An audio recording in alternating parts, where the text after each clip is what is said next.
G'day people and friends. So today I have a rather interesting story to impart, and it was in relation to meeting a fellow brave. So how it happened is that I was out and about and I was just walking around the corner, just down below here, coming back to my apartment, and there was a guy standing on the corner. And he was 5'8", about 70 kilos, maybe 74 kilos. He was completely bald, shaved head, small goatee, and appeared to be late 40s. He was evidently European, and he had a green t-shirt on with legend and some green camouflage type shorts, trainers, and a green rucksack. And he looked at me straight in the eye when I came around the corner, and I looked at him and he was looking at me, and I thought, that's a curious look. I mean, lots of people, they look at me and I wonder why they're looking at me and they stare at me. Maybe it's the mad beard, I don't know, but I've always had people that have been staring at me, and I've often pondered what they've been ruminating. And so I looked away and I thought, you know, people stare at me. And so then I heard, "Awake and brave." And I looked over at him and he says, "Aaron, awake and brave. I watch your videos." I started laughing. I went, no way. So I walked over to him, shook his hand, greeted him, and he said, "We have a lot to talk about." Straight away. And so I had the impression that he came purposely to meet me. And so we engaged incessantly for the next 3 hours, just standing on that corner, about all this weird stuff.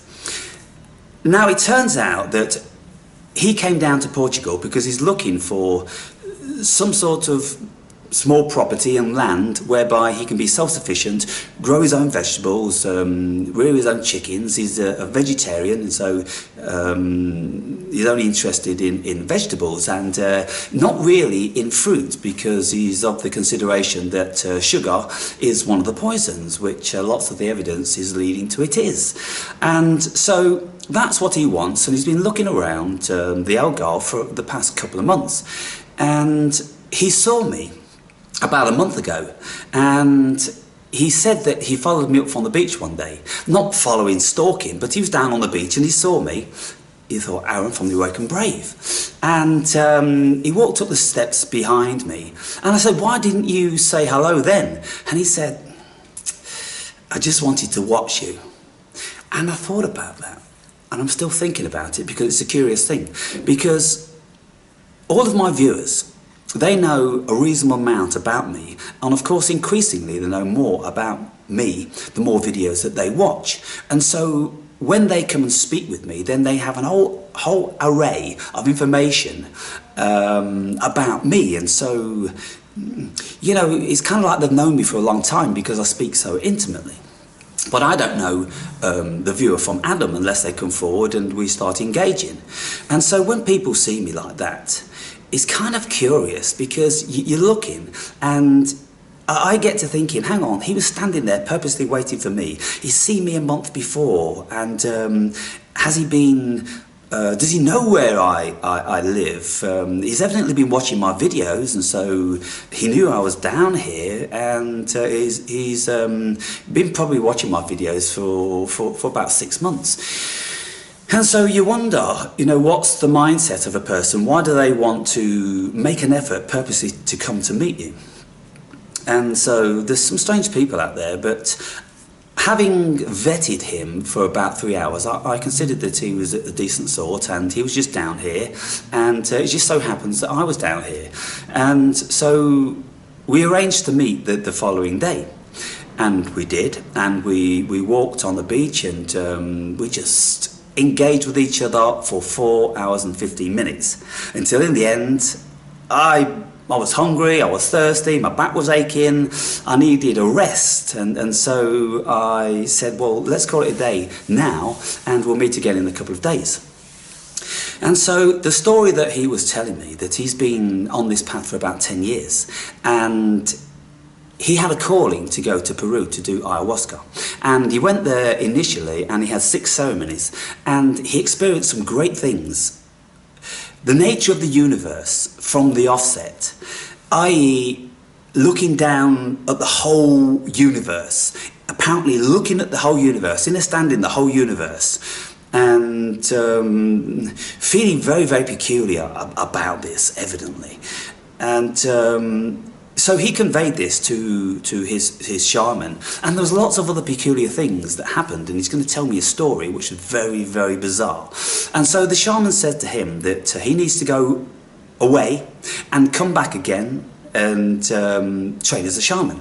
And so he did that, and he went back and he spent a year in Peru, and he did 150 more ceremonies, and he had such bizarre experiences that it really messed with his mind. And he says that on one of the early occasions he received the light, and the light, it was just too much, because it's all the information in the universe. And so how do you deal with that? How do you come back to this reality, people, and deal with that? This reality, this illusion, this hologram, you just see it for what it is. And so during the course of his research over this 10 years, very, very, very, very deep, going into all the esoteric, much deeper than the superficial stuff that you get on YouTube. And he's concluding that this earth is run by a negative force, and many people say this. Many people say it. There's a war going on between the good and the bad, and of course this is depicted in all our mythology. Just look at all the mythology. There's always, you know, the good thing, and then there's always the bad thing. There's always the essence that is wanting to do the right thing by the human being, i.e. Prometheus, the Greek god giving the light to man, and ended up then being killed by Zeus. You know, so you've got these gods vying for supremacy, and there's a certain sector which wants to suppress the true nature of the human being, and there's a certain sector that wants to bring it out into the open. But it seems at this moment in time that the power that wants to suppress it is winning. And it has been winning for a long, long time. And it seems, when you look back through mythology, that this war has been going on for millennia. And all cultures have spoken about it, all mythologies deal with it. And when you get into the deepest crevices of this spiritualism, then you start to be aware of it, see it, feel it, know it. And so he was quite a troubled person, and what he wanted to do, he's on the path of purification. And this purification obviously entails his diet, his thinking patterns, and all the things that he's fighting against, he says, from the human perspective. I.e. all of the mind viruses that we can be possessed by. Let me just say, for instance, because these mind viruses are absolutely real. There is energies that attach to us, and they're living vicariously through us. And for instance, let's just say like vices, let's just say drugs like cocaine, heroin, or amphetamine, sugar, you know, nasty foods, alcohol, spirits. You drink spirit. And then what happens? You become something else. There's something else which comes to the forefront, isn't it? This is why I say that I absolutely, deeply, profoundly realise that there's so many of these spirits which have attachment to us, and they are vying for supremacy, and they come forward at any given time, and there's a fight going on within us. A fight to stave off the craving for fatty foods and meat and sugars and cigarettes and alcohol and sex and all these things which deplete the natural resources of the human being and drain the energy and bring us down and stop us ascending to this heightened spiritual level. And so when you look at it like that, you absolutely know it to be true. And so he was fighting with certain facets of his personality, but not only fighting with the ego, fighting with the viruses within his body, because we are 65% apparently microorganisms, and these microorganisms are like an entity in themselves. There's one sector that craves fat and meat, and then another for sugar, and then another for nicotine and alcohol. And there's some sort of mind viruses which coerce people into an early death. They bring about a certain cognition within the mind which forces them, suppresses them into they don't give a fuck about this temple, and so they abuse it, they don't exercise it, and they take in all these impurities. And so this spiritual path is a very, very difficult one to launch yourself upon, particularly if you want to ascend to the dizziest heights of purification. And so he only drinks his own distilled water. He's got a little business he comes from Norway, by the way. It turns out he's 45. He's got his own business whereby he sells distilled water, and he says that there's two varieties of minerals. There's a good variety and there's a bad variety. There's a live variety and there's a dead variety, and it's the dead variety that we don't want. So this is why he only eats greens. And the odd egg now and again, but even he fights against just eating the egg. He just wants to eat the greens, because the living energy within greens derives from the photons of the sun, and then you have this photosynthesis within greens, whereby the plant synthesizes, it creates energy from the sun. It actually creates carbohydrate, and it does this via creating chlorophyll. And so it's the energy that we want, it's the light what we want, because we are light beings, yeah? And scientists can see now that within our DNA there is a whole array of photons attached to it. And when you remove the DNA, then the double helix of photons still remain behind, bonded, like an apparition or an image of the DNA. And so it's very, very complex, it's very deep, and it's really, really interesting. And so he's on this path of purification, and I said to him, I can never grasp when people speak about having 150 ayahuasca experiences, because each one lasts like 6 or 8 hours, and you know, you need a lot of time to assimilate one of these. And I said, look, you know, psilocybin, DMT, basically this is the substance that it derives out of ayahuasca, and so it's a similar sort of experience. And when I have done reasonably high doses in the past, I need time. I need like 6 months before I'm going to go there again, because you just don't feel ready for it. And if I had to do it, say like 3 times a week for a whole year, man, what sort of state would your mind be in if you keep going into this other world where you are just experiencing the absurd, really? And so he came back from that, and he said that there was some sort of attachment to him. And this is what Scott from Ayahuasca Magic has discovered. He considered that he had an attachment, and so then he was seeing demons in apparitions standing before his very eyes in pure daylight, and all this sort of thing. Closes his eyes, he's got demons attacking him, and any number of things like this.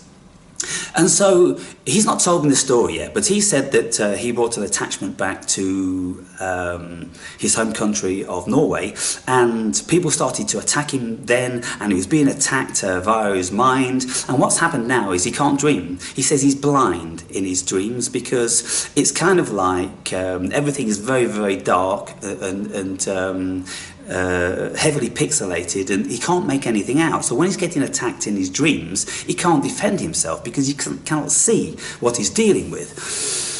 And so he thought, you know, he's finally done something, but now he's learning to live with it, and he's dealing with it, and he's working on it, he's working through it. Can you imagine, people? There's a lot to be said for doing a heavy amount of these psychedelics, because when you become detached from this reality, it becomes a very, very curious and potentially terrifying place. And so, how does he deal with it? Well, he's detached, of course. There's nobody he can speak to. And I think he was hoping that he was going to have this confluence with me whereby I'm on the same path. And it turns out that nobody's on the same path. And having had long discussions, then we discerned that we're on our separate path. We have some sort of goal in mind, but they're non-relatable. And so I listened to him, and I listened to his conveyance of his troubled mind. And I thought, man, I'm so happy that I don't have that. And I discussed that what I have is a feeling of great well-being and beauty and love for the natural world. I love this world. I don't consider that I want to leave here and I want to ascend because this place is such a terrible place. I don't know. It depends on the mindset that you've got, and I don't know whether you can change the mindset.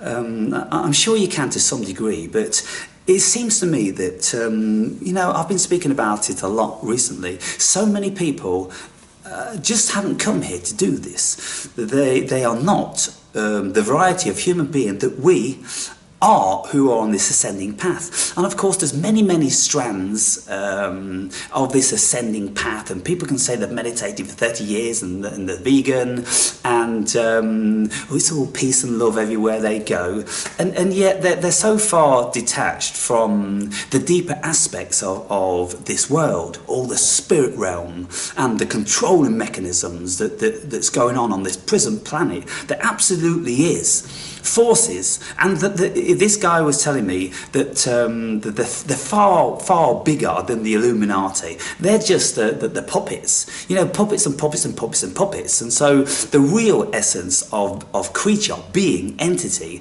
that dominates this planet is a non-corporeal entity, and they use certain facets of people via their personality and via their intelligence and this, that and the other, and their grasp on esoteric knowledge. And so they've had certain knowledge imparted to them through the lineage of time, bloodlines. And so this is what's going on in this world, and the more you look into it, the deeper you look into it, it's so bizarre, it's so incredible that it blows most people's minds. Now there's lots of you, I say lots of you, there's not too many of you out there. We're at about 30 these days, but there's only probably about 10 of you maximum that I consider that have got a decent grasp on this and communicate with me and others.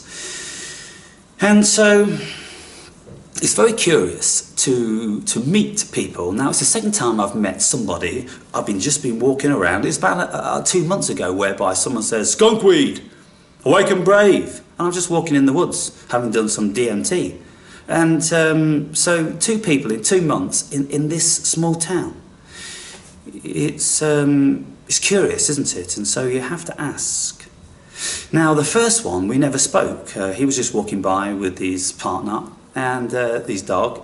And this guy, there was an urgency and a purpose that he needed to communicate with me. He needed to be listened to. He needed to see if he could extract anything out of me which can help him on his way. And I imparted lots of things that, he'd not looked into, because he'd evidently not looked in to all the esoteric stuff as deeply as I have. He'd spent more time doing the shamanistic thing, ingesting ayahuasca and contemplating this, trying to work it all out from his mind's perspective. And so he didn't want to come on video, and so I'm not naming him. And I'm going to be seeing him again in a couple of days, and he's around for another 2 weeks.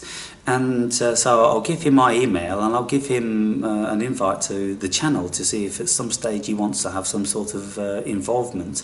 But he talks about the insiders, people that have written such deep, disturbing stuff for the vast majority of people, that when you know this stuff, how can you communicate with anybody else? You can communicate with one in 100,000 probably. I don't know what the figures are, but they're astronomical. And for me to listen to him, I'm like, yeah, I mean, do I want to go there? Do I want to taint that which I have? And so I started to convey to him, because he said that he doesn't pay no mind to this matrix thing. He's over and above that, he's deeper than that, and there's too many illusions going on in this dimension. He reads really, really esoteric stuff, which he comes upon from the deep internet. The stuff that vast majority of people are not privy to in the world. And so I started to say, well, look, this is how I see it. I have come to a position whereby I feel light. The light is in me, you see. I'm not heavy, I'm light, and I see the light, I love the light. If I'm going to worship anything, I'm going to worship the sun, because the sun brings me such joy, warmth and pleasure, and it's bright, and it casts its light upon the whole world. Every given second it's different, through every single day, depending on the height in the sky. And it just amazes me, and I said to him, we're sitting on a rock right at the ocean shore, and the sea these days is absolutely turquoise, and it's a very tranquil affair. Now we get into spring, and I'm seeing the water wash over rocks, and I'm observing the phosphorus light stars and the electric blue shimmering in the water, and I say, look, can you see that? And he's like, what? And I say, here. He says, I went closer and I said, down here. It's electric blue, it's shimmering, changing intermittently between phosphorus white light, and it's gleaming, and it's speaking. He says,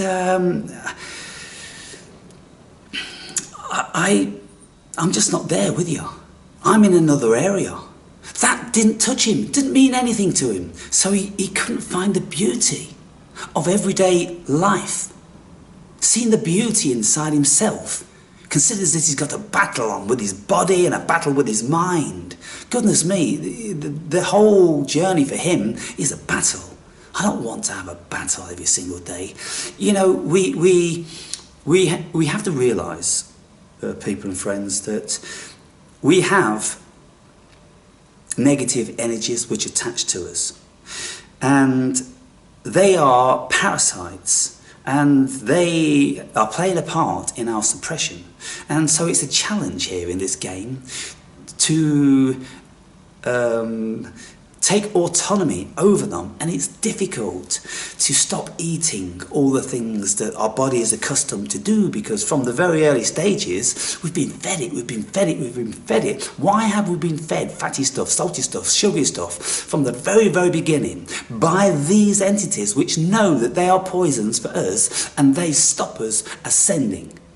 Because these energies which the sugar and the salt and the fat create, they create all sorts of diseases that make us exhausted, and they deplete our energy. And so this is why, particularly in America, the supermarket shelves are absolutely riddled with this shit. And so their mentality is, we'll offer it to them, and if they take it, they take it.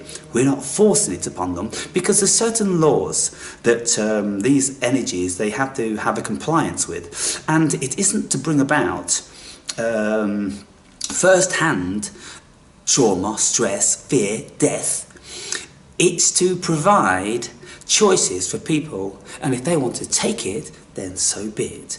But because they're so good at delivering us that stuff, they've got all the factories that create it and all the promotional mechanisms and media that promote it, then they relinquish themselves of any blame. And so they don't carry the karma of depleting the human race. That's their intention, to deplete the vast majority of us.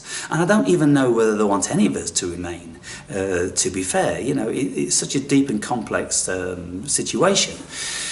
But for sure, there's a lot of stuff like this going on. And so I thought I'd bring this to your attention. And when I was speaking to him about, my perception of this world, and I started to convey to him, well, my experience on psilocybin, my experience on Amanita Muscaria, my experience on DMT, and my experience with astral projection, with deep meditation, all these things, they bring me joy. They give me a great heightened feeling of well-being. And when I experience, the psychedelics, I don't get attacked. I'm not. I don't go to the realm of the monsters and the negative energy, and I don't know why this is, other than the fact that if you have a variety of disposition which is pure and it's good and it's loving, most of you will be quite surprised, but there is this love I have for the world and, proper, real human beings. And so I don't love everything across the board. This New Age stuff is complete bollocks because they don't know what they're dealing with. Out there's a lot of negative energy, and we're not all the same variety of human being. There's varieties that have come to destroy.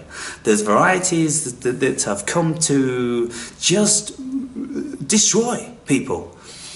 The variety of energy, like narcissists and psychopaths and all these sort of variety of energy which latch on to the pure human being initially. If that is so, if we're born pure, then at some stage in our evolution we are tempted, you see, and we're tempted by all this darkness, and lots of us, we're susceptible to it, and we go, okay, and we think it's okay because it's promoted to us, like all the vices that we're offered in society, which are absolutely bad for us, that are very, very heavily promoted, like alcohol and cigarettes and sugar and salt and fat and eating dead bodies. They're all very, very heavily promoted. But what's not promoted, people? Psilocybin isn't promoted, DMT isn't promoted, ayahuasca isn't promoted.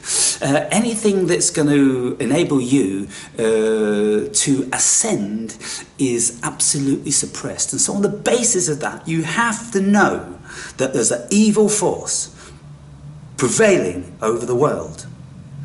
And the evil force, it comes in many, many guises, as I've said. And of course, the evil force is our governments via the manipulation, what they want to impose upon us, via the Wi-Fi technology, the G-grid, and the phones which listen to us, and they're going to be watching us soon enough, and all this sort of thing. They want to keep an absolute 100% consistent monetarization on us. And I can only think that there's going to come a day when they're going to be performing the Night of the Long Knives, which the Nazis carried out just before he came to power, because there was lots of energy which was working against him. And so when he got into such a position of power, then he sent his stormtroopers out to arrest these people, thousands of them, in one night, the Night of the Long Knives, and they were never seen again. And so I can't help thinking that they're gathering all this information up to do that. They want to know exactly who is a potential threat to waking up the masses. And I'm pretty sure we're seeing signs of it now, aren't we? With closing down of sites like mine and many others, and the suppression of the freedom of speech and the imposition of fear, absolute fear, that we can't move through being afraid that we're going to have rules imposed upon us and imprisonment, and and so we can't say anything to the next person, and we can't speak freely. And it's like in the days of the Prohibition in America in 1929, when they banned the alcohol. Then they had these places called speakeasies. They could go in there, they could drink their alcohol, and they knew that they was within a variety of community whereby they're all, you know, into the same thing, and they could convey themselves freely to the greater part. But I'm pretty sure that there were stool pigeons amongst these watering holes, and they were listening and they were informing. And if you go back to George Orwell, 1984, it's the same thing. We're being told this time and time and time again, and the Matrix, everything. There's no way around it, people. This is what's going on. And so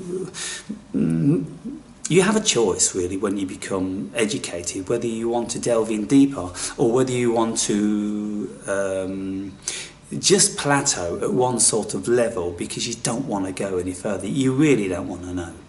And so I'm not sure whether I really want to know to that degree. I mean, I certainly don't want to do ongoing ayahuasca experiences to have my head fucked with, because there's too many people talk about attachments, and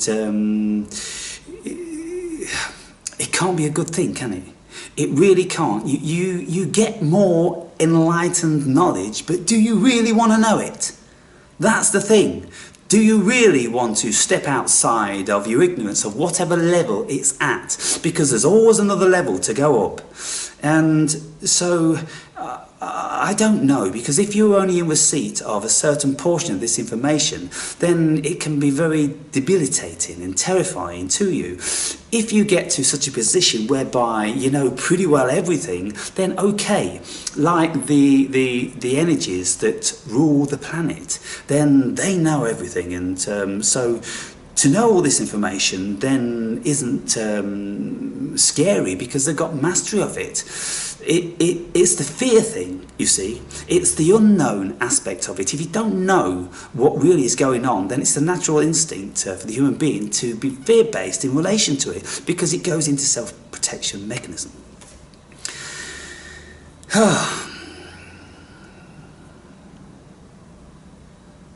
So this is the level that I'm speaking at these days, and this is the level that increasingly we are speaking at as a community.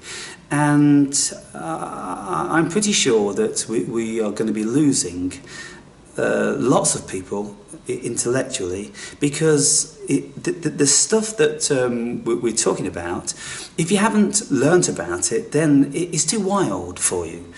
I was listening to someone called Cremo, Michael Cremo, and he was speaking on speaking aloud consciousness. I can't remember what the it's about consciousness, talking aloud or something like this, with Jeffrey Mishlove.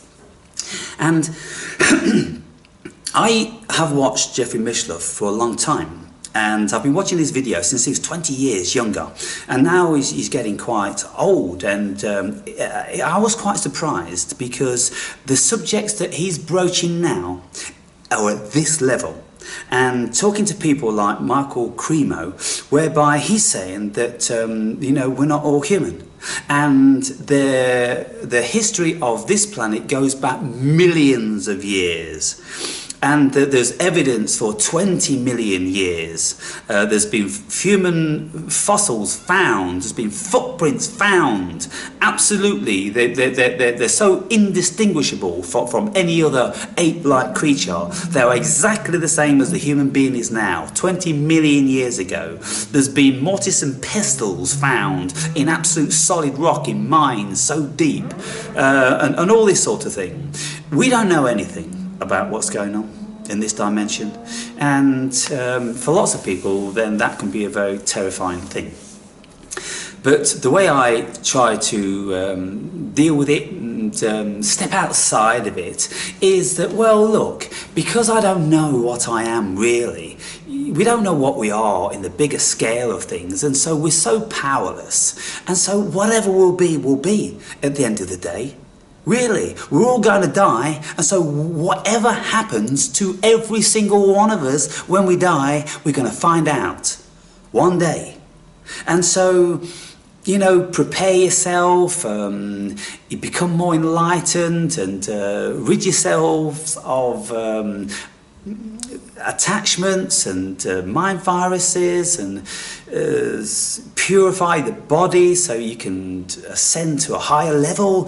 If this is how it works, if this is really what it's about, if it really is a game that we've come into, to see how far we can get up this game of snakes and ladders. And so if you enjoy it, and if it doesn't affect you too adversely, then okay.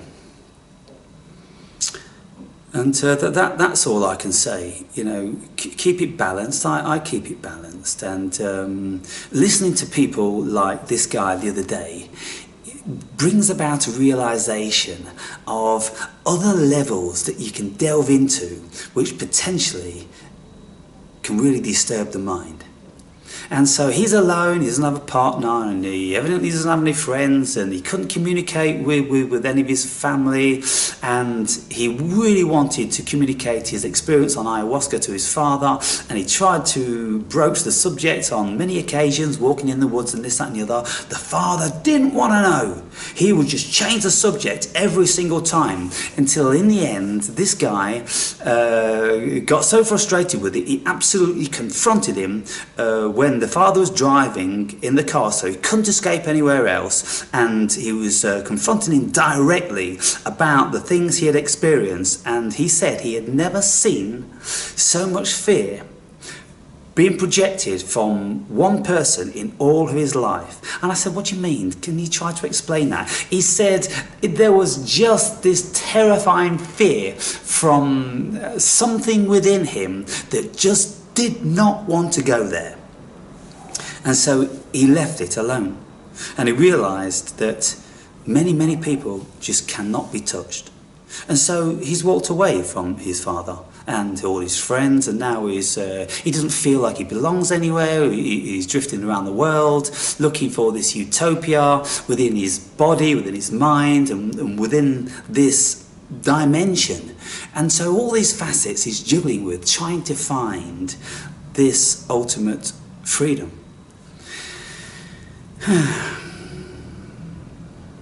Just now I'm looking down here, and there's a swimming pool which is on the land of an adjacent apartment block, and the water is shimmering because the wind is gently blowing on it and the light is flickering from it. And it's this light that I'm in touch with, and it's this light that I have an allegiance with, and it's the light that absolutely brings out the life in me.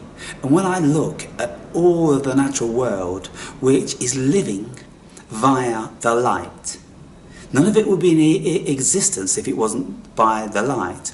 We wouldn't be in existence if it wasn't the light. After all, we're a great percentage of photons. We are light beings.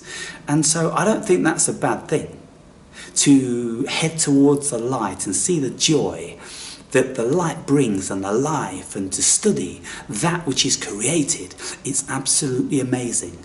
This is the realm that I want to be in, and I will take psychedelics from time to time, as long as they enhance that. If I encounter psychedelics whereby it starts to dull my mind from that, then absolutely I will stop. And so far on my journey, all of the psychedelics that I have partook in, they've worked with me. And so I can't help thinking that whatever your disposition is, whatever your frame of mind is, whatever variety of spirit you are, then that energy is really quite strong. And so when negative people approach you, they can't penetrate you to such a depth. When you have negative experience, they can't penetrate you to such a depth. They can't get a hold on you. They can't destroy you.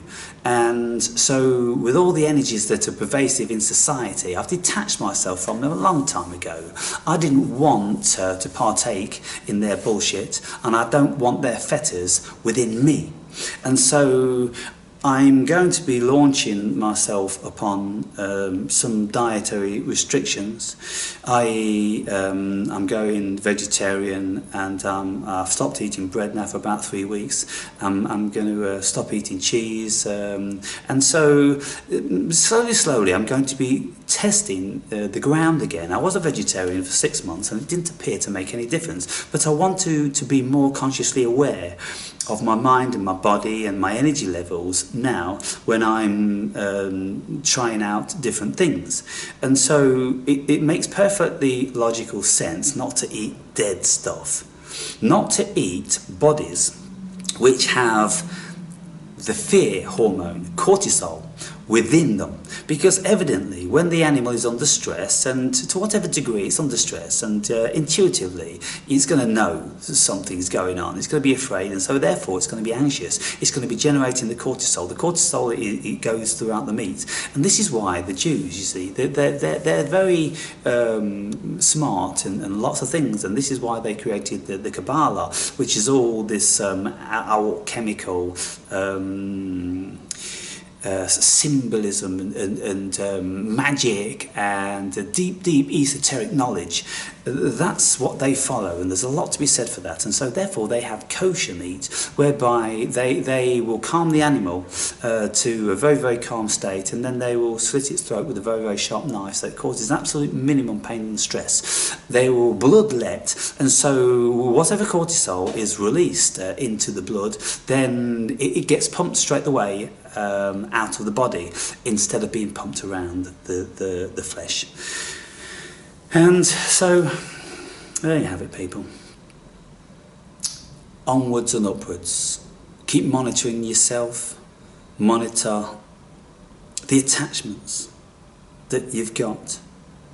I mean, you can say, like, oh, it's just the physiology in the body that makes you crave for sugar and fat and this, that and the other. But life isn't that simple. It really isn't that simple. And so we are spirit. The whole world here is an illusion. It's all an apparition, and it's all a fluctuation of energies.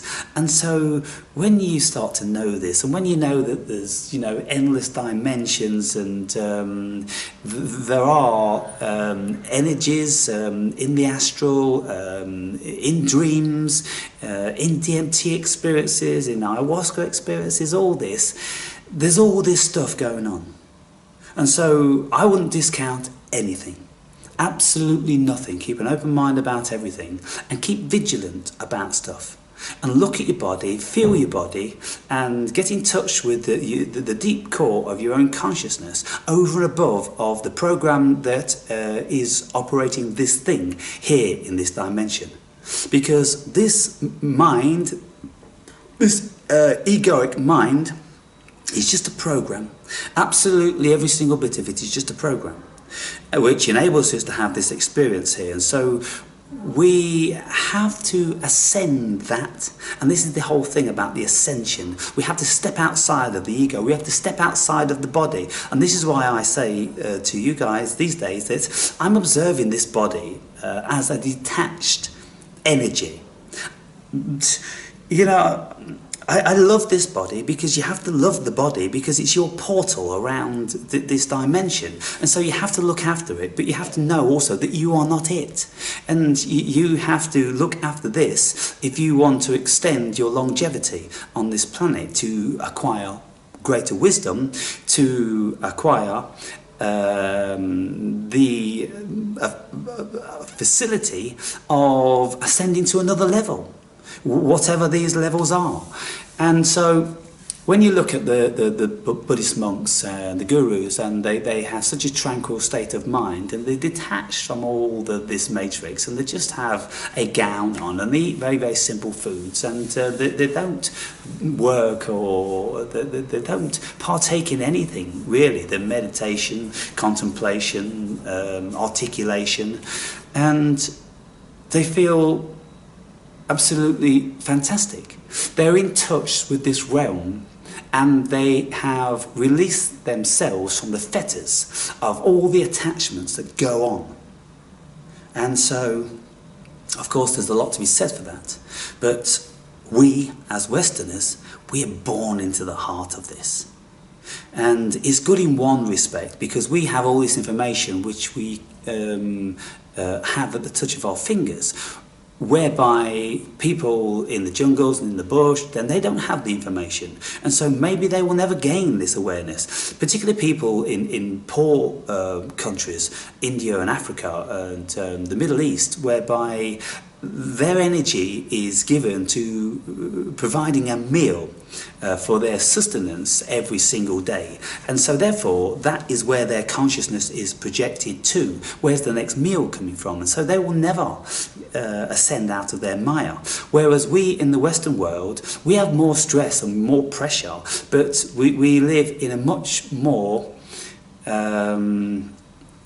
comfortable environment. In one respect, we've got all the home comforts, but the mind, it has so many troubles. It's pulled and pushed in so many directions, isn't it?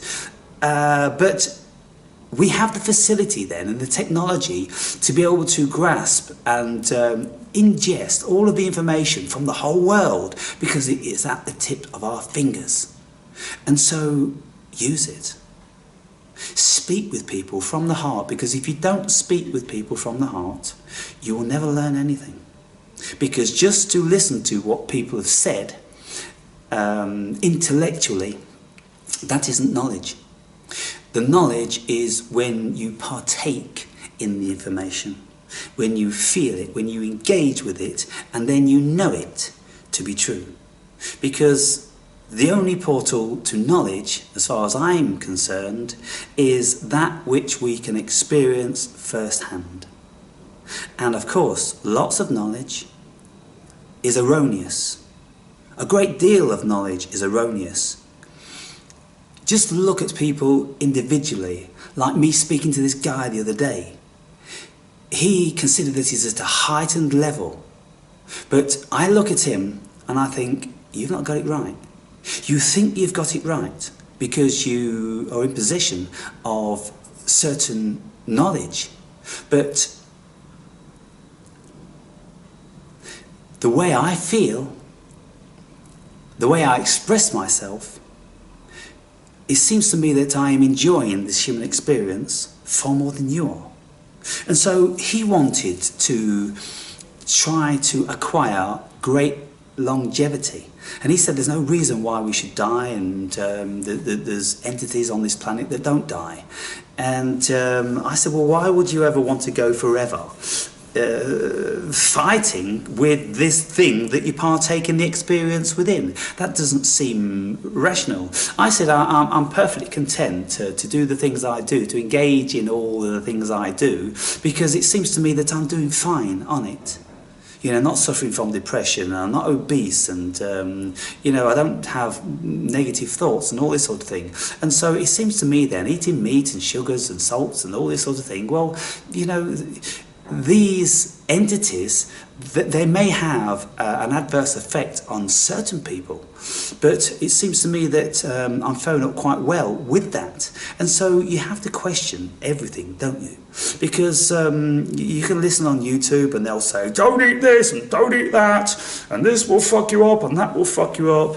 And, you know, people like smoke, for instance, you know, people like Freud and Jung, they're smoked incessantly all their lives, and they both lived to be 82 and 83. And so, you know, what can we say about that? It's really difficult, isn't it? We've just got to find the variety of creatures that we are, because within us there are creatures, and within me there is different variety of creatures, i.e. microbes. And in some people the microbes crave sugar so bad that they just keep eating and become obese, and some of their bodies, they don't provide enough insulin, and so therefore they have this disease of diabetes, and on and on and on with various susceptibility to mental illnesses and physical illnesses, all depending on the energies that we've got mingled within us with the microbes and life forces which we consist of, with the information which we ingest. The information itself is a living entity. Because if you take negative words into you, and if you believe them, they will destroy you. And so what can we say about that? It's not the words. Well, what is it then? It's the words that are responsible for the changing of physiology within your mind and body. So therefore it is the words. And also it's an environment. If you live in a bad environment and you stay in it long enough, then you're going to be affected by this bad environment. And I can speak absolutely first hand about this, because when I was living in Ghana, that was an absolutely abomination. And it speaks for itself. Everybody is in abject poverty. People die from the most simple of diseases, and nobody cares, and everybody's a liar and a thief and a cheat. And the whole African continent, as far as I'm concerned, because all African nations are the same, they are pure poison. And as a white man, when you go into these countries, then you will find out very, very quickly. It's like falling into a viper's nest. You're going to get bitten, and that's just how it is. And so I was lucky to get out of that continent with my life. Very, very lucky. And whilst I was there, I read a lot of history about pioneers. In the early days, they all died. They all got bitten by the proverbial snake. They suffered from malaria, they suffered from some sort of a worm, of parasite, and they died through not having the proper nutrition, and maybe even on some occasions some sort of juju, voodoo, this sort of thing. Being in an environment that you don't understand, you can't comprehend the zeitgeist, the mental energy of a particular nation. Because when you go into an environment which has a different zeitgeist, then it's very difficult to perform within that, because the vibration is very, very different. And I learnt an enormous amount from my 3 years in Ghana, and I kept extensive diaries, and I'm going to be maybe writing a book about that, but at the very least I'll be doing a series of videos about all the experiences that I had. Absolutely horrendous. So there you have it, people. This video is getting quite long. And so now I'm going to be playing my guitar for a few hours. I'm going to be walking on the beach and basking in the glory of what I consider to be at least one of the gods in this dimension. And it's the God that brings about life. And so I don't think it can be bad. And you look all around at the beauty that it delivers every single second of the day. And I was conveying to my friend how, can you not see this? Can you not see that? Look, look, look, look, look. And when we were sitting there, we was in conversation, and I looked past him, and I just saw the tiniest little star gleaming in the sand. Obviously it was something which had reflectory properties, and it was shining back like 1,000 suns, the tiniest little thing. And I looked at it and I said, look. And he looked at it too, and he went, oh. And I said, don't you feel that that was just for us? It may seem to lots of people, it's just reflection, Aaron. No. To me, it's just it's an expression of the light of God. And it's just letting me know all the time. I'm just seeing it again. I'm getting this all the time. I'm gonna turn the camera around for you on this, because there's a reflection over there, and I'm gonna put my glasses on, because this is happening to me absolutely all the time, and it is really quite curious.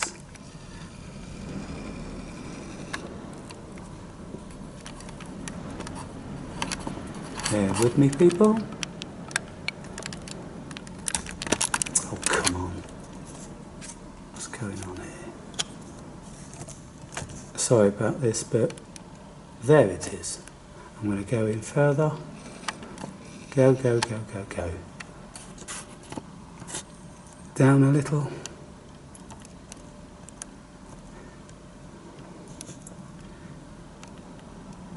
Oh, come on, don't fuck with me. There.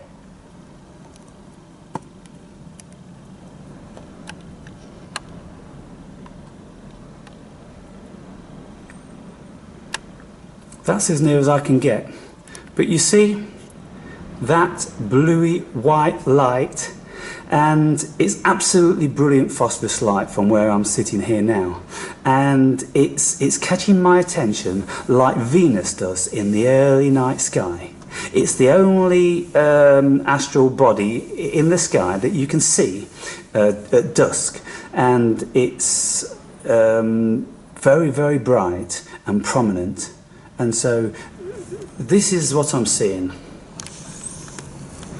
And it may, well, of course it's not going to be touching the vast majority of you, because we all get touched in different ways. But that, for me, every time I'm seeing the light, and I'm seeing it all over the place, and as the cars are coming down the road now, they're all going gleaming, sparkle, sparkle, straight into my retina, because I'm at a particular position. And I notice it. Why do I notice it? Why does it feel so profound to me? Why do I feel that it's speaking to me? Because it's an expression of the sun god. Why did the Egyptians, why did many cultures worship the sun? For the same reason. They was in touch with it, and when you're in touch with it and that of nature, you know it absolutely to be life-giving. And so this is what we're sharing in, isn't it? Okay, peeps, so have a great day, and I've noticed that there's not many comments these days, and so evidently it seems that I'm losing you. Because if I wasn't losing you, then you'd have something to say. It doesn't take long, does it? You know, it takes a few seconds just to write something down about an experience that you've had, you know, or will you be touched enough to want to convey a story of something like I am? Or is it that you don't have stories? Is it that you don't have a clue what I'm talking about? And you just look at me for, you know, some sort of bewilderment, interest, some sort of intrigue there, but you don't get what I'm saying. It's difficult. It's difficult for me to continue, but I do keep continuing, don't I? And it doesn't matter how much I labour it, and I don't get anybody else coming forward, I don't see an influx of comments, and so then all of a sudden then there's a certain facet of me that'll just say to myself, just walk away, Aaron. Just walk away and go and do your thing. Do you want me to walk away? Those of you out there that haven't even partook, are you ever going to partake? Or am I, one day, whenever the mood suits me, just going to press the keyboard and delete you? Choices, people. Make yours. And even if you a little bit, oh, I don't know what to say, Aaron. Well, what is it that brings you to the site? What is it that, you know, draws you to viewing my videos? Tell me something. Try to articulate something. Whatever it is. What is it, people?